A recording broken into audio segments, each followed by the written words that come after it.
هی کسانی که از سطوت قهاری خدا غافله، یکی ناگهان همه عزرائیل رایی که نه جون تا بگیره، اون مگزینت بمونه، لینچه ها در همونجا بمونن، از همینجا مرده خاک ترا بخونه تا ببرن.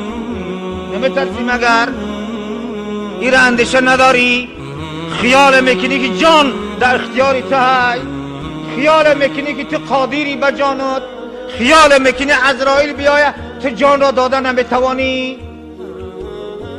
باید ای مسلمان اندیشه کن. اهل بازار برای فلیداوی جراحات، این دیل یاره که او روز جراحت است، این جراحتون همینجا دارو کنی، همینجا جنت بخره، جنت همینجا الله میفروشه، کسی بیلت جنت بگیره.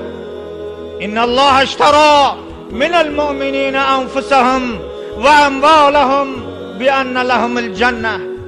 خدا میخره مومنا را، جان مومنا را، مال مومنا که در راه خدا صرف شود، در برابری الله مومنای جان فداره برای اینا جنت تیار کرده.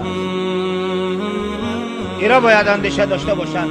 میگویند شوقناکم فلم تشتاقوا، شما را ای جنت و نعمت و حور عین بسیار تشویق کردیم، هیچ در دلتون محبت پیدا نشد. امو دکان دیدی، امو چیزی حقیر منافسه دیدی، ای اونجا معلوم شد که ایمانی کامل نداری. والله با این خبر دل دو قدر مستحکم نیست. چلا مسلمانی عالیم برای میگه شوقناکم و خوفناکم فلم تخافوا، شما را ترساندیم از عذاب جهنم در برابر معصیت زلالات، در برابر بینمازی ها و گمراهی ها، در برابر دروغگویی ها و فریبگری ها. دوزخ الله معیا کرده است.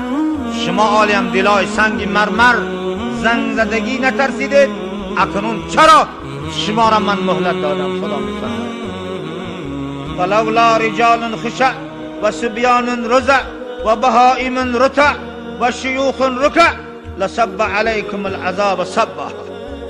اگر دعای مردان شب زنده‌دار نباشد، آدم های کودکانی بی پدر یتیم گریه آنها را من نظر نکنم در رحمت من اگر نباشند، البته بدانید که مردان اهل علم و دیانت نباشد در میان شما، عذاب مثل باران به بالای شما ای بی توفیقای بی نماز میریزانند.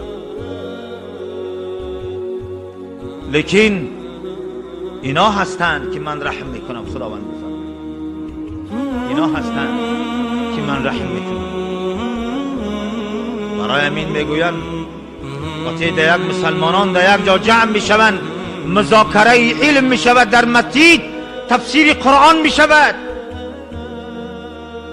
یک کسی برای خدا نآمده است، کنی بر بارو کرسم نبگه با بعضی آدمlar kelib jum'adan ba'zi bir gap aytyapti.